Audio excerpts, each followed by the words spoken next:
अंबर city में सुबह का आना किसी नरम धूप की तरह नहीं होता। यहाँ सुबह एक अटैक की तरह होती है।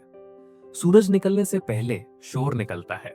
सड़क के किनारे खड़ी बसेस अपने ठंडे इंजन गर्म करती हैं। उनका धुआं शहर के फेफड़ों में जम जाता है।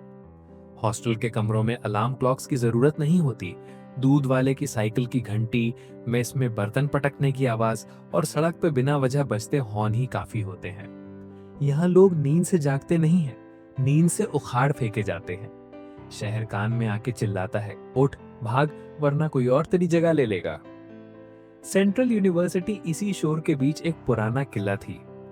ऊंची दीवारें जिनके प्लास्टर में कई दशकों की थकान जमी थी। गेट के बाहर एक अजीब सा मेला लगता था। कुछ स्टूडेंट्स भाग रहे होते थे जैसे उनकी जिंदगी का आखिरी असाइनमेंट हो। कुछ टीचर्स ऐसी चाल चलते थे जैसे उनके कंधों पर पूरी दुनिया का बोझ हो। और फिर थे वो तीन, लकी, राज और वीर। उनका दिन किसी एम्बिशन या मकसद से शुरू नहीं होता था। उनका दिन बस शुरू हो जाता था क्योंकि कैलेंडर में तारीख बदल गई थी। हॉस्टल के रूम 304 में हालत हमेशा वही रहती। लकी मिरर के सामने खड़ा था। शर्ट के बटन गलत लगे थे पर बाल बिल्कुल सेट थे। उसने परफ्यूम की बोतल उठाई और इतना स्प्रे किया कि कमरे की ऑक्सीजन खत्म हो गई। लकी के लिए दुनिया एक स्टेज थी। उसके चेहरे पे हमेशा एक ऐसी मुस्कान रहती थी जैसे उसने अभी अभी कोई बड़ा राज छुपा लिया हो। उसके लिए लेट होना फैशन था और रूल्स तोड़ना हॉबी। ओए हीरो चले, लकी ने चिल्लाया। राज अपने बिस्तर पे बैठा था जहां चादर में एक भी सिलवट नहीं थी। वो अपनी नोटबुक चेक कर रहा था। तीसरी बार पेन, पेंसिल, आईडी कार्ड सब एक ज्योमेट्री बॉक्स की तरह दिमाग में फिट थे। राज की जिंदगी नंबर्स में चलती थी। अटेंडेंस परसेंटेज, वॉलेट में बचे हुए रुपए और पापा की उम्मीदों का वजन। उसके लिए हर दिन एक एग्जाम था जिसमें फेल होने का ऑप्शन नहीं था। 5 मिनट लेट है हम, राज ने घड़ी देखते हुए कहा। उसकी आवाज में एक दबी हुई घबराहट थी। तो कौन सा वहां प्राइम मिनिस्टर स्पीच दे रहा है? लकी ने हंसते हुए उसका कंधा ठोका। वीर खिड़की पर खड़ा था। बाहर का शोर उसे सुनाई नहीं दे रहा था। वो सिर्फ उस सूखे हुए पेड़ को देख रहा था जो हॉस्टल के पीछे अकेला खड़ा था। वीर का शरीर वहां था पर दिमाग कहीं और। हाथ में फोन था, स्क्रीन ऑन थी। वॉलपेपर पे कोई फोटो नहीं थी, बस एक डिफॉल्ट ब्लैक स्क्रीन। पर उसका अंगूठा कॉन्टैक्ट्स में एक नाम पर रुका हुआ था, मीरा। उसने सांस छोड़ी, फोन पॉकेट में डाला और बैग उठा लिया। उसके चेहरे पर कुछ नहीं पढ़ा जा सकता था, न खुशी न दुख, बस एक सन्नाटा। क्लासरूम का माहौल किसी मरे हुए जानवर जैसा था, भारी और बदबूदार। लेक्चर स्टार्ट हो चुका था। पंखा ऊपर धीरे धीरे घूम रहा था, हर चक्कर के साथ एक कर्र कर्र की आवाज करता हुआ, जैसे वो भी थक चुका हो। प्रोफेसर बोर्ड पर चौक घिस रहे थे, history of architecture. Raj note कर रहा था, उसकी हैंडराइटिंग मशीन जैसी थी। लकी ने बेंच पर सर रखा हुआ था, शायद सो रहा था या सोने की एक्टिंग कर रहा था। वीर खिड़की के बाहर देख रहा था, जहां एक कौवा तार पर बैठा बार बार चोंच रगड़ रहा था। वक्त जैसे जम गया था। अचानक लकी ने सर उठाया। उसकी आंखों में वो चमक थी जो मुसीबत का सिग्नल होती है। उसने राज के कान के पास झुक के कहा, मरते दम तक यही करेगा क्या? चल निकलते हैं। राज का हाथ रुक गया, दिल की धड़कन तेज हो गई। सर देख लेंगे, उसने फुसफुसाया। अटेंडेंस शॉर्ट है मेरी। जिंदगी शॉर्ट हो रही है, उसका क्या? लकी ने काउंटर किया। वीर ने लकी की बात सुनी। उसने प्रोफेसर को देखा जो अभी भी पीठ करके लिख रहे थे। वीर को अचानक इस कमरे की दीवारें काटने को दौड़ने लगी। घुटन महसूस हुई। वीर बिना कुछ बोले खड़ा हो गया। चेयर की आवाज हुई।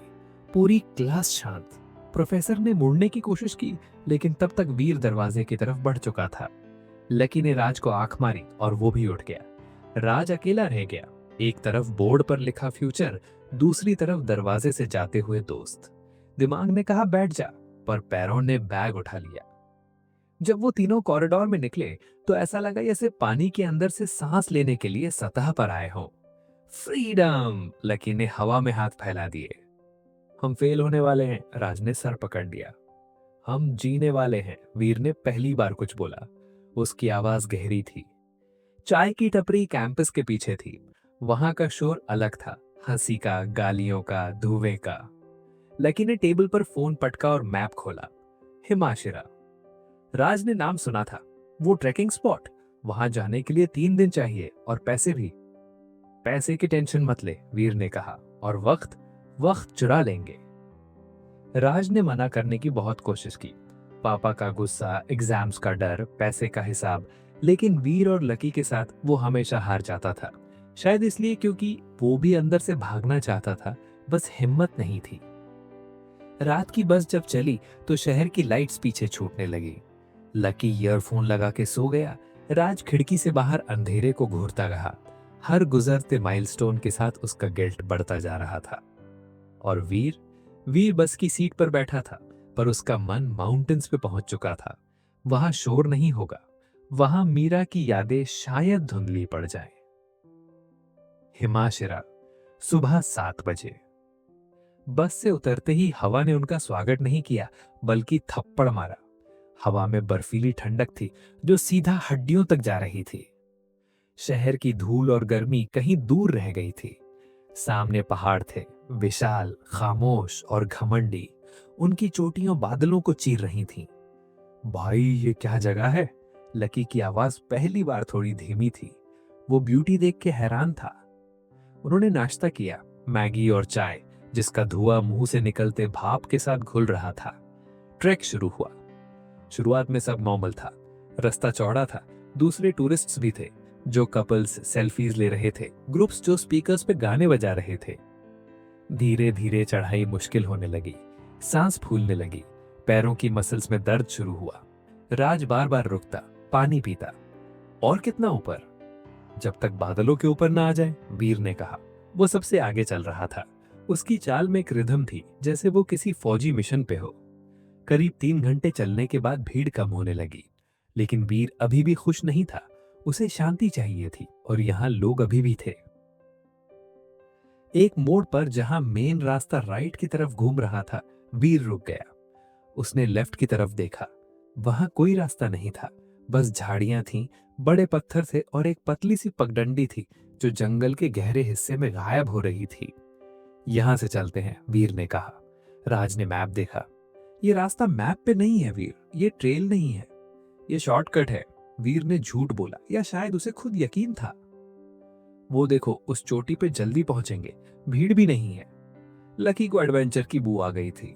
सही बोल रहा है, मैं बोर हो गया हूं इन टूरिस्ट्स के शोर से। Let's go off road. Raj घबरा गया। पर अगर खो गए तो? सिग्नल भी वीक है। वीर ने राज की आंखों में देखा। मैं हूं ना, भरोसा रख। ये 3 शब्द राज के लिए काफी थे। उन्होंने मेन रास्ता छोड़ दिया और उस अनजान पगडंडी पर कदम रख दिया। जैसे ही वो जंगल के अंदर घुसे, दुनिया बदल गई। सूरज की रोशनी कम हो गई, क्योंकि देवदार के पेड़ इतने घने थे कि आसमान दिखना बंद हो गया। जमीन पर सूखे पत्तों की परत थी, जिस पर चलने से चर्र चर्र की आवाज आ रही थी। हवा यहाँ चलती नहीं थी, बस ट्रीज के बीच में फंसी हुई थी। 1 घंटा बीत गया, फिर 2। अब रास्ता दिखना बंद हो चुका था। सिर्फ पत्थर और जंगली घास थी। वीर, हम कहाँ जा रहे हैं? राज की आवाज में डर साफ था। वीर रुका। उसने चारों तरफ देखा। पहली बार उसके माथे पर शिकन आई। पहाड़ हर तरफ से एक जैसे लग रहे थे। कोई निशान नहीं था। बस थोड़ा और ऊपर, वीर ने कहा। लेकिन इस बार उसकी आवाज में वो कॉन्फिडेंस नहीं था। तभी मौसम ने करवट ले ली। पहाड़ों में मौसम बदलता नहीं है, मौसम हमला करता है।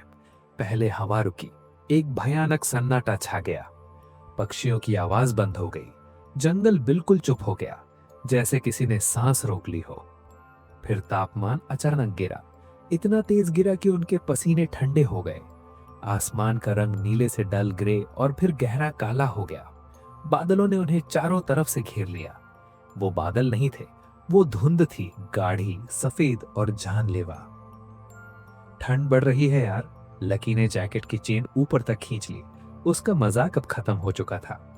तभी राज के गाल पर कुछ ठंडा गिरा। उसने हाथ लगाया। पानी नहीं था, एक सफेद टुकड़ा।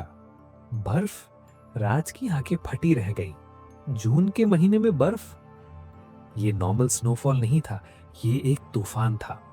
हवा अचानक चीखने लगी। पेड़ की डालियां बुरी तरह हिलने लगी, बर्फ के टुकड़े तेजी से गिरने लगे, नरम नहीं बल्कि चुभने वाले। वापस चलो, राज चिल्लाया, पर हवा ने उसकी आवाज निकल ली। वीर ने मुड़ने की कोशिश की, लेकिन पीछे का रास्ता धुंध में गायब हो चुका था। 10 कदम दूर का कुछ नहीं दिख रहा था। विजिबिलिटी 0 की तरफ जा रही थी। एक दूसरे का हाथ पकड़ो, वीर ने पूरी ताकत से चिल्लाया। कोई अलग नहीं होगा। उन्होंने एक ह्यूमन चेन बनाई। वीर आगे, बीच में राज, पीछे लकी। वो आगे बढ़ने की कोशिश कर रहे थे, पर तूफान उन्हें धक्का दे रहा था। जमीन घिसलनी हो गई थी। हर कदम मौत का खेल था। लकी का पैर एक गीले पत्थर पर फिसला। लकी गिरा। उसके गिरने से राज का बैलेंस बिगड़ा। वीर ने उन्हें रोकने की कोशिश की, लेकिन ढलान बहुत ज्यादा थी और बर्फ ने जमीन को शीशा बना दिया था। हवा का एक तेज झोंका आया, जैसे कोई इनविजिबल हाथ उन्हें धक्का दे रहा हो। वीर का हाथ राज की जैकेट से फिसल गया। राज की उंगलियां लकी के हाथ से छूट गईं। राज, वीर, लकी की आवाज गूंजी और फिर तूफान के शोर में दब गई। तीनों अलग अलग दिशाओं में लुढ़कने लगे। पत्थर, कांटे, बर्फ, उनका शरीर किसी खिलौने की तरह पहाड़ से टकरा रहा था। कुछ सेकंड्स के बाद सिर्फ हवा की साएं रह गई। लकी कहीं नीचे खाई में गिरा था। वीर किसी पेड़ के तने से टकरा कर बेहोश हो गया था। और राज एक पत्थर के किनारे अटका हुआ था। उसके नीचे गहरी खाई थी। अंधेरा छा गया था। बर्फ उन्हें जिंदा दफन करने के लिए लगातार गिर रही थी और पहाड़ों की खामोशी अब वापस आ गई थी, उनकी चीखों को अपने अंदर समेटे हुए। 3 दोस्त, 3 अलग दिशाएं, कोई नेटवर्क नहीं, कोई रास्ता नहीं, कोई उम्मीद नहीं। क्या होगा लकी, राज और वीर का? क्या ये तूफान कुदरत का कहर था या कुछ और जो इस जंगल में सदियों से सोया हुआ था? क्या वो बच पाएंगे या हिमाशिरा उन्हें हमेशा के लिए अपने पास रख लेगा? जानने के लिए सुनते रहिए द 3 लूजर्स, सिर्फ बिंदास रेडियो पे।